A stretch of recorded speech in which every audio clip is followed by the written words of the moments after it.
बिस्मिल्लाहिर्रहमानिर्रहीम। अस्सलाम वालेकुम नाज़रीन, मैं हूं Syed Kausar Abbas. Info news network के साथ एक दफ़ा फिर आपके सामने हाजिर हैं। नाज़रीन, जहां पर आजकल सियासत में बहुत ज़्यादा हलचल मची हुई है, वहीं पर कुछ नए निज़ामों की बात भी हो रही है। क्योंकि पाकिस्तान में देखा जाए तो हर दौर में एक नया तजर्बा किया जाता है और ये एक तजर्बा गाह बनती जा रही है कि जिसमें कुछ लोग जो हैं वो इस सिस्टम के अंदर लाए जाते हैं और देखा जाता है कि क्या इस मुल्क को इस तजर्बे के ज़रिए जो है वो कामयाबी से चलाया जा सकता है। और चंद ही सालों बाद अवाम के अरबों रुपए के टैक्स के पैसे के बाद पता चलता है कि ये सिस्टम तो फेल हो चुका है, लिहाजा अब हमें एक नया सिस्टम लेके आना है। कुछ सस्टेनेबिलिटी नहीं है हमारे सिस्टम्स के अंदर, जिसकी वजह से हम आज तक कोई सस्टेनेबल मॉडल जो है उसको उस तरह से नहीं बिल्ड कर पा रहे। जब से हमने होश संभाली हम यही सुन रहे हैं कि इस मुल्क के अंदर कभी सदारती निज़ाम आएगा, कभी डिक्टेटरशिप आएगी, कभी पार्लिमानी निज़ाम आएगा, लेकिन किसी नतीजे पर हम नहीं पहुंच पा रहे।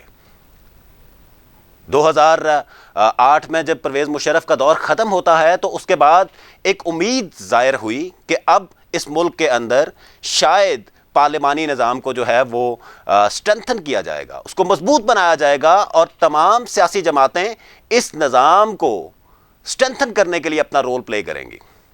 लेकिन अनफॉर्चुनेटली पिछले तकरीबन 15-12 सालों को अगर देखा जाए तो उसके अंदर भी हम तजर्बे पे तजर्बे किए जा रहे हैं।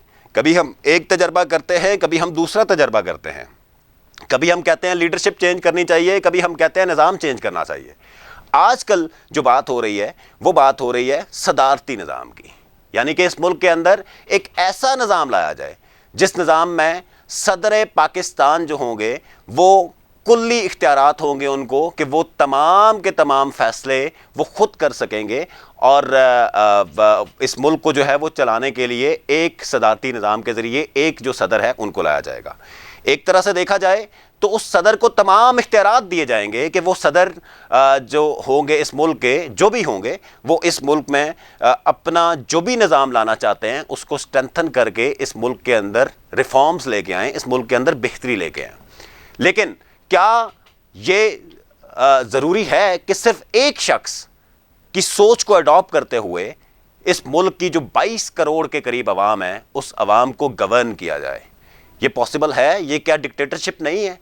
क्या इस मुल्क में जो जमहूरियत के लिए लोगों ने शहादतें दी, जो कुर्बानियाँ दी, जो लोगों ने जेलें काटी, क्या उस मुल्क के अंदर आप अब जाकर 74 साल के बाद एक ऐसा निज़ाम लेके आना चाह रहे हैं कि जिसके ज़रिए आप एक शख्स के हवाले ये मुल्क करना चाह रहे हैं और उस एक शख्स के ज़रिए तमाम के तमाम फ़ैसले होंगे? सबसे बड़ी बात जो जमहूरियत के अंदर आती है या किसी भी निज़ाम के अंदर होती है वो होती है अकाउंटेबिलिटी, कि उस जो भी आपका हुक्मरान है उसकी अकाउंटेबिलिटी कौन करेगा।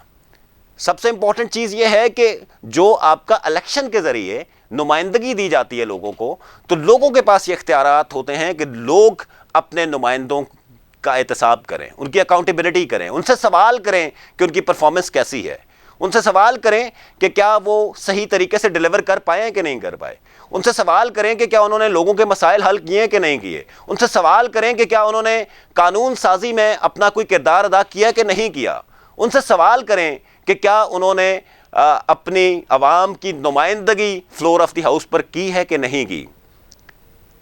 उनसे सवाल करें कि जो आवाम के टैक्स के पैसे के ज़रिए उनको करोड़ों रुपए की जो आसाइशें दी गई, क्या उसको वो सही तरीके से इस्तेमाल किया गया कि नहीं किया गया। इस हवाले से जो एक नए निज़ाम की बात चल रही है, सदारती निज़ाम की बात, उस निज़ाम में जो सदर पाकिस्तान होंगे उसके पास तमाम इख्तियारात होंगे कि वो इस मुल्क के अंदर किसी भी तरह के जो फैसला साजी का अमल है वो खुद से अपना फैसला कर पाएँ। उनके साथ एक लिमिटेड अपनी काबीना होगी जिस काबीना के ज़रिए वो तमाम मुल्क के अंदर अपने फैसले जो है मुसल्लत कर पाएँ। क्या इस सदारती निज़ाम के ज़रिए अकाउंटेबिलिटी इंश्योर हो पाएगी?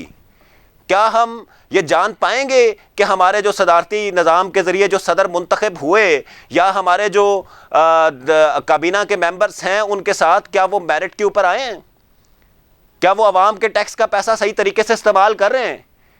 کیا وہ عوام کے لیے جو سٹیزن فرینڈلی پالیسیز ہیں وہ بنا رہے ہیں کہ نہیں بنا رہے؟ اور اگر وہ نہیں بنا رہے تو عوام ان کی اکاؤنٹیبلٹی کیسے کرے گی؟ اور جو صوبے ہیں، جو ایسے صوبے کہ جہاں پر آلریڈی سہولیات کی کمی ہے، کیا ان صوبوں کو باقاعدہ نمائندگی دی جائے گی اس سارے پروسیس میں کہ نہیں دی جائے گی؟ یہ چند سوال بڑے اہم ہیں اس سارے نظام کو لے کر آنے میں۔ یہ نظام لانے کے لیے یقیناً کانسٹیٹیوشنل امینڈمنٹ کرنی پڑے گی، یعنی کہ آئینی ترمیم کرنی پڑے گی، اور اس آئینی ترمیم کے ذریعے جو نیا نظام ہے اس کو لانے کے لیے جو ہے وہ قانون سازی کرنی پڑے گی۔ لیکن کیا وہ قانون سازی کر کے تمام جو پارلیمنٹیرینز ہیں کیا وہ اس پہ متفق ہوتے ہیں؟ یہ ایک بہت بڑا سوال ہے۔ اور اگر وہ پارلیمنٹیرینز متفق ہوتے ہیں تو کیا اس کے بعد جو یہ نظام آئے گا اس میں تمام صوبوں کو ایک میانہ روی کے ساتھ ان کو پراپر طریقے سے ان کی جو نمائندگی ہے وہ اس سسٹم کے اندر دی جائے گی کہ نہیں دی جائے گی؟ کیا ان کے جو مسائل ہیں ان کو ایڈریس کیا جائے گا کہ نہیں کیا جائے گا؟ تو اس کسی بھی نظام کو تبدیل کرنے کے حوالے سے اگر کوئی بھی ایسا سٹیپ لینا ہے تو کوئی سسٹینیبل ماڈل لیا جائے، تاکہ اس سسٹینیبل ماڈل کے ذریعے جو مختلف سٹیک ہولڈرز ہیں ان کے ساتھ مل کر ایک ایسا سسٹینیبل ماڈل بنایا جائے کہ جو ملک کو لانگ ٹرم ایک سسٹینیبل پالیسی بنانے میں اس کے کام آئے، تاکہ ایک بہتر اور مثبت طریقے سے جو ہماری ترقیاتی ڈیولپمنٹ ہے یا ہماری جو ڈیولپمنٹ ہے، جو ہمارے جتنے بھی جو ایشوز ہیں ان کو ریزالو کرنے کے حوالے سے جو بات ہے وہ ہو سکے۔ رول آف لا ایک بڑی امپورٹنٹ ایشو ہے کہ جس کو پاکستان میں ایڈریس کرنے کے حوالے سے بہت زیادہ ضرورت ہے۔ جوڈیشل ریفارمز ایک بہت بڑا مسئلہ ہے کہ جس کو اس ملک میں اس ایشو کو ایڈریس کرنے کے حوالے سے بہت کام کرنے کی ضرورت ہے۔ اسی طرح جو آپ کے سٹیزن فرینڈلی پالیسیز ہیں وہ بڑی امپورٹنٹ ہے۔ تو ہم امید کرتے ہیں کہ جو بھی اس طرح کا کوئی فیصلہ ہوگا یا کوئی ایسا نظام لایا جائے گا اس میں یقیناً عوام کی رائے کو جو ہے وہ شامل کیا جائے گا۔